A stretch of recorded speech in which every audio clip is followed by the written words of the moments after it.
KAC stands for its company, the Knights Armament Company, PDW standing for Personal Defense Weapon. In real life, it's a 6mm short barrel weapon designed for close to medium range combat, with similar operation to submachine guns, with a operation range of around 250 meters. The KAC combines both new and old components in its design. Surfacing in 2006, the weapon's characteristic component is its shortened M16 lower receiver, holding the magazine and trigger assembly together, which makes basic operation familiar to its many potential users. In contrast to this familiar design, the cartridge, operating mechanism, and upper receiver were all designs by KAC. The KAC uses a side-folding stock, unlike the familiar M16 or M4 designs, which have their main operating spring in a tube in the stock, which prohibits them from folding sideways at all. This makes the KAC's overall length a whole 10 inches shorter and 1 pound lighter than the currently serviced M4 carbine. The KAC as we know it in Contract Wars is a Tier 1 assault rifle, doing a base damage of 40 per bullet. Since the most recent buff, the KAC is a weapon favored by many lower level players as the first actual assault rifle they have access to in Tier 1, and it's also cheap and easy to make and construct. The problem later on is its fire rate. Many weapons after the first tier outgun the KAC, and it becomes exceedingly difficult to compete with guns like the SCAR, the AUG, or any submachine gun. Having a base fire rate of 60, the KAC sits between the AKMS, G36, and AUG. Weapons like the SR3M and AS Val Cobra easily outgun these slow-firing weapons at closer ranges. Because of this, the KAC has a new role better suited towards medium to medium long-range combat, and the new attachments and sights help the KAC fit its new role.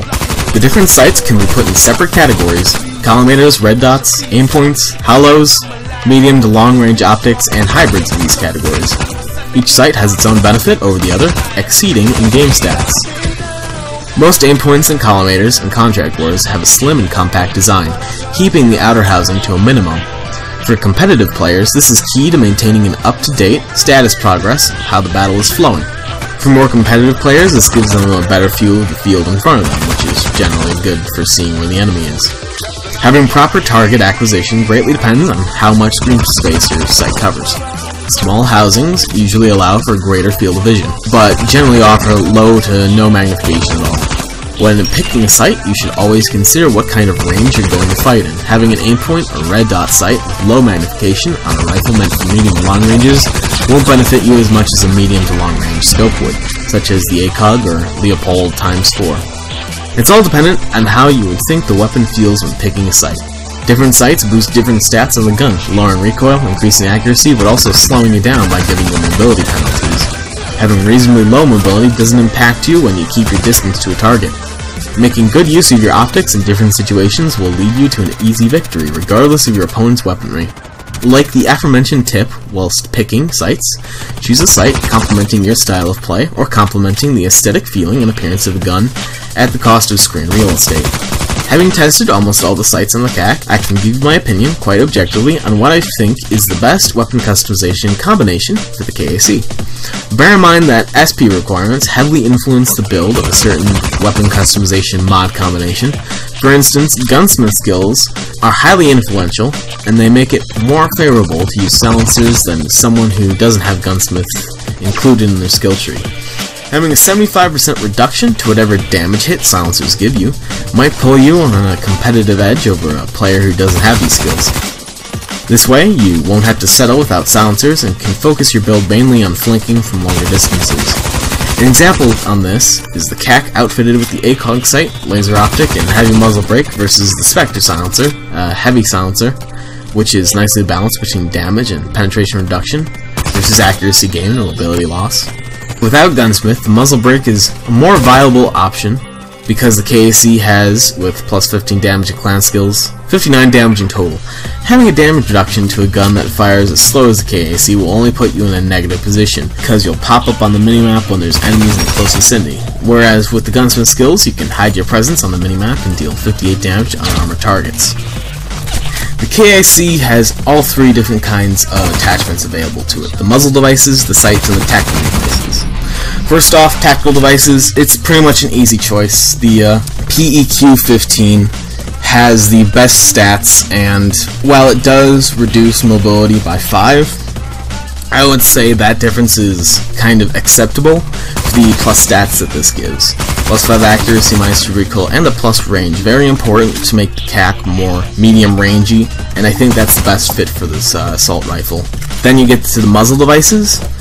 You have two different kinds of muzzle devices. There's suppressors, and there are muzzle brakes. Out of the suppressors, the best two are definitely the Osprey, which is more of a balanced one. It's heavy, but it reduces damage and penetration by the least. It also gives a good balance of accuracy and recoil for what it is. And then there is the OSS, which, while it takes more damage, range, and penetration away, it reduces recoil by more, which I think is more important than accuracy on the KAC, because it already can get pretty high with appropriate skills, and it's less mobility being taken off, which you also might want to take into account. Then for the muzzle brakes, the three you want to look at are the MB338, which gives a lot of stats for what it is. It takes off relatively low mobility, and it gives plus 30% range, which is basically the highest of all the different muzzle brakes. Then there is the GK-00, which I think gives the best balance between mobility reduction and recoil reduction. Minus 8 recoil, minus 4 mobility, plus 10% range. And then you go all the way down to the bottom, and you get the Tromix Monster Brake. Minus 14 recoil. That's a destroyer skill. That skill costs 6 SP. This gives you that effect. Minus 14 recoil, but with minus 8 mobility. Since most of the muzzle attachments are minus 3, minus 4 mobility, the extra minus 4 mobility is slightly noticeable. So that's something you might want to take into account, maybe carry a lighter sidearm, but the minus 14 recoil is very important for the KAC because it is like a medium recoil weapon, and it gives the KAC a really good like medium long range capabilities, especially when paired with appropriate sights. Now, out of the different sights that the KAC has available, I guess you can separate them into kind of two different archetypes. There's collimators and red dots, all of that group, which are kind of meant for closer ranges. And then there's different optics and sights with zoom on them. As far as the closer ranges go, you got the common assortment of different things. There's the tinted ones, there's the EOTechs. Generally, with sights, you're picking them based on what they look like in-game, rather than the stats. The other attachments you put on this are pretty much for the stats, but you want to be comfortable with the sight you're using. Especially if you're outfitting the KAC to be a medium long-range weapon, which I feel is the appropriate use for this gun in the current way that Contract Wars is. Then you get to a couple of different red dots. You got the H1H, which is pretty much similar. It's a small dot on a small casing, which makes it not preferable, honestly.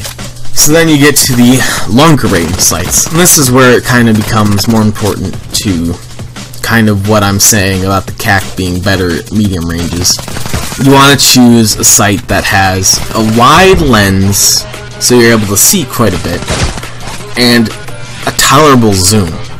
Now, the best example of how not to do that is the first optic you can get, which is the hammer sight, which has zero zoom. It makes things harder to see, in my opinion. It's just really kind of difficult to aim at any kind of range. Next is the EOTech HHS hybrid sight, which is basically an EOTech but with a magnifying lens strapped onto it. It really just doesn't feel that great to aim with. It's just too small. At tier 9, you have the Spectre sight, which, in my opinion, is probably the best fit for the KAC. I had the best time with this, basically. It has a weird X, like, crosshair on it, but you can kind of get used to it. And it gives a good magnification for, like, a medium long range. It doesn't bounce too badly, and if you're running something like Fire Stab, it's very tolerable to use in sustained bursts. Works pretty well on it. It's just the one that felt the best to me. Honestly, at the end of the day, that's all what picking sights out is finding the one that you feel is the best. It's the one that felt the best for me. Thanks for watching. I'm Mystery Octopus. I'm the one whose voice you've been listening to this entire time. Tickle your eardrums. I make videos of all sorts. majority Contract Wars videos, but I've been kind of reaching out. And then the editing partner of mine for this video is Kevin, previously known as Cotton Ball, and now known as Amplexity in-game. We're working together on this video because I'm an editing scrub, and Kevin can't record, and I have a microphone. It was just nicer to do it this way. I pretty much did stuff, and then Kevin edited it all together.